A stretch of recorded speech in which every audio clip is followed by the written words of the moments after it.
ಇದ್ದಾವೆ. ಹೀಗಂತೆ ಹಾಗಂತೆ. ನಾನು ಮಾಧ್ಯಮ ಸ್ನೇಹಿತರಿಗೆ ವಿನಂತಿ ಮಾಡಿಕೊಳ್ತೇನೆ, ಇದು ಬಹಳ ಸೆನ್ಸಿಟಿವ್ ಆಗಿರ್ತಕ್ಕಂಥ ವಿಚಾರ. ಇದು ರಾಜ್ಯದ ಜನತೆ, ಲಕ್ಷಾಂತರ ಕೋಟ್ಯಾಂತರ ಜನ ಭಕ್ತಾದಿಗಳು ಆ ಒಂದು ಧರ್ಮಸ್ಥಳಕ್ಕೆ ನಡ್ಕೊಳ್ತಾ ಇರ್ತಕ್ಕಂಥ ಅವ್ರ ಮನಸ್ಸಲ್ಲಿ ಕೂಡ ಏನೋ ಆತಂಕ ಇದೆ, ಎಲ್ಲೋ ಒಂದು ಡೌಟ್ ಬಂದಿದೆ. ಅದನ್ನ ಬಹಳ ಎಚ್ಚರಿಕೆಯಿಂದ ನಾವು ಸರ್ಕಾರ ತೀರ್ಮಾನ ಮಾಡಬೇಕಾಗ್ತದೆ. ಬಹಳಷ್ಟು ಜನ ಇದನ್ನ ಸ್ಪೆಕ್ಯುಲೇಟ್ ಮೇಲೆ ಬರೀತಾರೆ, ಪತ್ರಿಕೆಯಲ್ಲಿ ಬರೀತಾರೆ, ಮಾಧ್ಯಮದಲ್ಲಿ ತೋರಿಸ್ತಾರೆ. ಸೆಕೆಂಡಿಗೂ ಕೂಡ ವಿಚಾರಗಳನ್ನ ಬೇರೆ ಬೇರೆ ರೀತಿಯಲ್ಲಿ ಮಾಡ್ತಕ್ಕಂಥದ್ದನ್ನ ನೋಡ್ತಾ ಇದ್ದೇವೆ ಕಳೆದ 10, 15, 20 ದಿವಸದಿಂದ.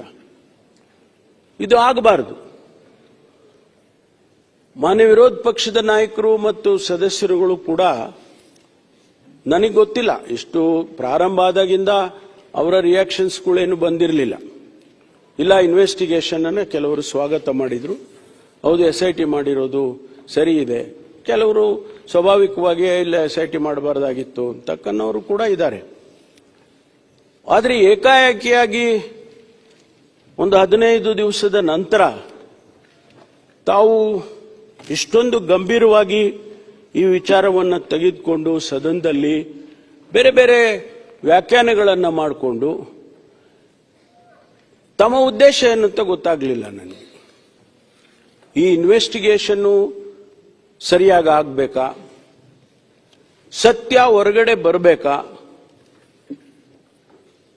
ಹಾಗೇ ಇದೆ ಅಂತ ಹೇಳಿ ಯಾರು ಹೇಳಕ್ಕಾಗೋದಿಲ್ಲ, ಆಗಿಲ್ಲ ಅಂತನೂ ಯಾರು ಹೇಳಕ್ಕಾಗೋದಿಲ್ಲ. ಈ ಇನ್ವೆಸ್ಟಿಗೇಷನ್ ಆಚೆ ಬಂದ್ರೆ, ಒಂದು ವೇಳೆ ಇಲ್ಲ ಏನೂ ಆಗಿಲ್ಲ ಅಂತ ಅಂದ್ಕೊಳ್ಳೋಣ, ಧರ್ಮಸ್ಥಳದ ಗೌರವ ಮತ್ತು ಹೆಚ್ಚುತ್ತಲ್ವಾ? ಲಕ್ಷಾಂತರ ಕೋಟ್ಯಾಂತರ ಭಕ್ತಾದಿಗಳಿಗೆ ಇರುವಂತ ನಂಬಿಕೆ ಇನ್ನೂ ಹೆಚ್ಚಾಗ್ತದಲ್ವಾ? ಆದರೆ ಒಂದು ವೇಳೆ ಆಗಿದೆ ಅಂತ ಆದ್ರೆ, ಸತ್ಯ ಹೊರಗಡೆ ಬಂತು, ಹೌದಪ್ಪ ಈ ರೀತಿ ಆಗಬಾರ್ದಾಗಿತ್ತು, ಇದು ಆಗಿದೆ, ಯಾರು ಸಂತ್ರಸ್ತರಿದ್ದಾರೆ, ಯಾರಿಗೆ ಆ ಕುಟುಂಬದವರಿಗೆ ನ್ಯಾಯ ಸಿಗ್ತದೆ ಅನ್ನೋದಾದ್ರೂ ಆಗುತ್ತಲ್ವಾ? ಆದರೆ ಇದಕ್ಕೆ ನಾವು ರಾಜಕೀಯವನ್ನು ಬೆರೆಸೋದಾಗ್ಲಿ, ಧರ್ಮದ ಹೆಸರಿನಲ್ಲಿ ಆದರೂ ಕೂಡ ಇದನ್ನ ನಾವು ಹೆಚ್ಚು ಮಾಡ್ತಕ್ಕಂಥದ್ದಾಗ್ಲಿ, ಇದು ಆಗಬಾರದು ಅಂತ ಹೇಳಿ ನಾನು ನನ್ನ ಅಭಿಪ್ರಾಯವನ್ನು ಹೇಳೋದಕ್ಕೆ ಬಯಸ್ತೇನೆ. ನಾವು ನ್ಯಾಯಕ್ಕೆ ಬಿಡೋಣ, leave it to the law of the land. ಬರಲಿ ಆಚೆಗೆ, ಸತ್ಯ ಬರಲಿ. ಆ ಸತ್ಯ ಆಚೆ ಬಂದಾಗ ನೀವಾಗ್ಲಿ ನಾವಾಗ್ಲಿ ಅದನ್ನು ಒಪ್ಕೋಬೇಕಾಗ್ತದಲ್ಲ, ಧರ್ಮಸ್ಥಳದವರು ಕೂಡ ಒಪ್ಕೋಬೇಕಾಗ್ತದಲ್ಲ, ಜನಸಮುದಾಯ ಒಪ್ಕೋಬೇಕಾಗ್ತದಲ್ಲ. ಅದಕ್ಕಾಗಿ ನಾವು ಇವತ್ತು ಬೇರೆ ಬೇರೆ ಅರ್ಥೈಸೋದು ಇದು ಸರಿ ಕಾಣಿಸೋದಿಲ್ಲ ಅಂತ ಹೇಳಿ ನಾನು ನನ್ನ ಅಭಿಪ್ರಾಯವನ್ನ ಹೇಳೋದಕ್ಕೆ ಬಯಸ್ತೇನೆ. ಮಾನ್ಯ ಅಧ್ಯಕ್ಷರೇ, ನಾನು ಇನ್ನು ಹೆಚ್ಚು ಇದನ್ನ ವಿಳಂಬಿಸೋದಕ್ಕೆ ಹೋಗೋದಿಲ್ಲ.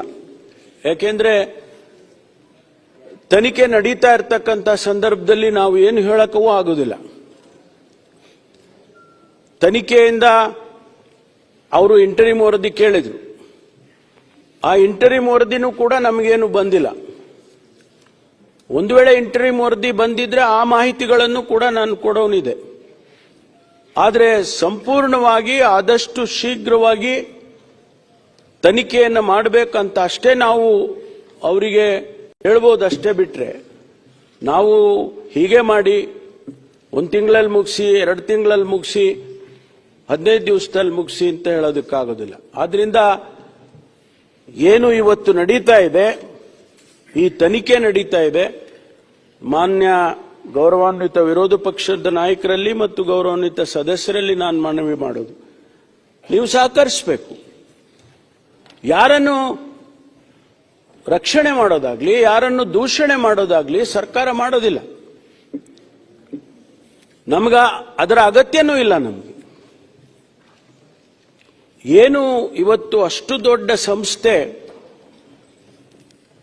ಇಡೀ ದೇಶದಲ್ಲಿ ಮಾನ್ಯ ವೀರೇಂದ್ರ ಹೆಗಡೆ ಅವರಿಗೆ ಪದ್ಮಭೂಷಣವನ್ನು ಕೂಡ ಕೊಟ್ಟಿದೆ ಸರ್ಕಾರ, ಕೇಂದ್ರ ಸರ್ಕಾರ. ಅಂಥವ್ರ ಮೇಲೆ ಇದೊಂದು ಹೀಗೆ ಗೂಬೆ ಕುಂಟಿಸೋದು ಅಂತ ಅಲ್ಲ, ಇದು ಬೇರೆ ರೀತಿಯಲ್ಲೇ ಆಗಿದೆ. ಅದು ಸತ್ಯ ಆಚೆ ಬರಬೇಕಲ್ಲ. ಅದಕ್ಕಾಗಿ ನೀವು ಕೂಡ ಸಹಕರಿಸಬೇಕು ಅಂತೇಳಿ ಮಾನ್ಯ ವಿರೋಧ ಪಕ್ಷದವರಿಗೆ ನಾನು ವಿನಂತಿಯನ್ನ ಮಾಡಿಕೊಳ್ತೇನೆ. ನಾವು ಏನನ್ನು ಮುಚ್ಚಿಡೋದಿಲ್ಲ, ಯಾವುದನ್ನು ಕೂಡ ಈ ತನಿಖೆಯಲ್ಲಿ ಮುಚ್ಚಿಡುವಂತ ಅಗತ್ಯತೆಯೂ ಕೂಡ ಸರ್ಕಾರಕ್ಕಿಲ್ಲ. ನಾವು ಫೇರ್ ಆಗಿ ಪಕ್ಷಾತೀತವಾಗಿ ಯಾವುದೇ ರೀತಿಯ ತನಿಖೆ ಆಗಬೇಕು ಅಂತಕ್ಕಂಥ ಉದ್ದೇಶವನ್ನು ಇಟ್ಕೊಂಡಿದ್ದೀವಿ. ಬೇರೆ ಬೇರೆ ಬೇರೆ ನಮಗೇನು ಉದ್ದೇಶಗಳು ಬೇರೆ ಇಲ್ಲ ನಮಗೆ, ಮಾನ್ಯ ಅಧ್ಯಕ್ಷರೇ. ಹಾಗಾಗಿ ಇವತ್ತು ಇಷ್ಟು ವಿಚಾರಗಳನ್ನ ಪ್ರಸ್ತುತವಾಗಿ ಇವತ್ತು ಇರ್ತಕ್ಕಂಥ ವಿಚಾರವನ್ನು ನಾನು ಸದನ ಮುಂದೆ ಇಟ್ಟಿದ್ದೇನೆ. ಇದಕ್ಕೆ ಹೊರತುಪಡಿಸಿ ಬೇರೆ ಬೇರೆ ವಿಚಾರಗಳನ್ನ ನಾನು ಮಾತನಾಡೋದಕ್ಕೆ ಹೋಗೋದಿಲ್ಲ. ಯಾಕೆಂದ್ರೆ ಅವೆಲ್ಲ ಆಫ್ಶೂಟ್, ಇದರಿಂದ ಬೇರೆ ಬೇರೆ ರೀತಿಯಲ್ಲಿ ಇರ್ತಕ್ಕಂಥದ್ದು. ಅದನ್ನ ಬೇರೆ ಬೇರೆ ಹಂತದಲ್ಲೇ ಅದನ್ನ ನಾವು ಹ್ಯಾಂಡಲ್ ಮಾಡ್ತೇವೆ. ಹಾಗಾಗಿ ಈ ಇಷ್ಟು ವಿಚಾರಗಳನ್ನು ನಾನು ಸದನದ ಮುಂದೆ ಮಂಡಿಸ್ತಾ ಇದ್ದೇನೆ. ಮಾನ್ಯ ವಿರೋಧ ಪಕ್ಷದ ನಾಯಕರು ಕೆಲವು ಪ್ರಶ್ನೆಗಳನ್ನು ಹೇಳಿದ್ದಕ್ಕೆಲ್ಲ ನಾನು ವಸ್ತುಸ್ಥಿತಿಯನ್ನು ನಾನು ಸದನದ ಮುಂದೆ ಇಟ್ಟಿದ್ದೇನೆ. ಹಾಗಾಗಿ ಮಾನ್ಯ ಸುನೀಲ್ ಕುಮಾರ್ ಅವರು, ಮಾನ್ಯ ಗೌರವಾನ್ವಿತ ಸದಸ್ಯರು ಇದನ್ನು ಪ್ರಸ್ತಾಪ ಮಾಡಿದ್ರು. ಬಹುಶಃ ಅವರಿಗೆ ಇದರಿಂದ ಸಮಾಧಾನ ಆಗುತ್ತೆ ಇಲ್ಲ ಗೊತ್ತಿಲ್ಲ. ವಸ್ತುಸ್ಥಿತಿಯನ್ನ ಮುಂದೆ ಇಟ್ಟಿದ್ದೇನೆ. ಯಾಕೆಂದ್ರೆ ಇದರಲ್ಲಿ ಏನೋ ಮುಚ್ಚಿಡುತ್ತೆ ಸರ್ಕಾರ, ಏನೋ ಬೇರೆ ರೀತಿಯಲ್ಲಿ ಇದನ್ನ ತೆಗೆದುಕೊಂಡು ಹೋಗ್ತಾ ಇದ್ದಾರೆ, ಯಾರದೋ ಒತ್ತಡಕ್ಕೆ ಮಣಿದಿದ್ದಾರೆ. SIT ಹ್ಯಾಗ್ ಫಾರಂ ಆಯ್ತು ಅಂತ ನಾನು ಹೇಳಿದೆ. SIT ಯಾರೋ ಒತ್ತಡಕ್ಕೆ ಮಣಿದೆ SIT ಮಾಡಲಿಲ್ಲ ನಾವು. SIT ಅಲ್ಲಿನ ಪರಿಸ್ಥಿತಿ, ಆ ಸ್ಥಳೀಯ ಪೊಲೀಸರು ಧರ್ಮಸ್ಥಳದ ಪೊಲೀಸ್ ಸ್ಟೇಷನ್ ನಲ್ಲಿ ಇನ್ವೆಸ್ಟಿಗೇಷನ್ ಮಾಡೋದಕ್ಕೆ ಸಾಮರ್ಥ್ಯ ಇರೋದಿಲ್ಲ. ಬಹಳಷ್ಟು ಟೆಕ್ನಾಲಜಿ ಇನ್ವಾಲ್ವ್ ಆಗಿದೆ. DNA ಅನಾಲಿಸಿಸ್ ಮಾಡಬೇಕು, ಸಾಯಿಲ್ ಅನಾಲಿಸಿಸ್ ಮಾಡಬೇಕು, ತದನಂತರ ಬರುವಂತ ಇನ್ವೆಸ್ಟಿಗೇಷನ್. ಅನಾಲಿಸಿಸ್ ಅಲ್ಲಿಗೆ ಮುಗ್ದೋಗೋದಿಲ್ಲ ಮಾನ್ಯ ಅಧ್ಯಕ್ಷರೇ. ಅನಾಲಿಸಿಸ್ ಆದಮೇಲೆ ಬರುತ್ತೆ ಇನ್ವೆಸ್ಟಿಗೇಷನ್. ಒಂದು ವೇಳೆ ಅಲ್ಲಿ ಒಂದು ಜಾಗದಲ್ಲಿ ಈಗ ಬೋನ್ ಸಿಕ್ಕಿದೆ ಅಂತ ಹೇಳಿದೆ ನಾನು.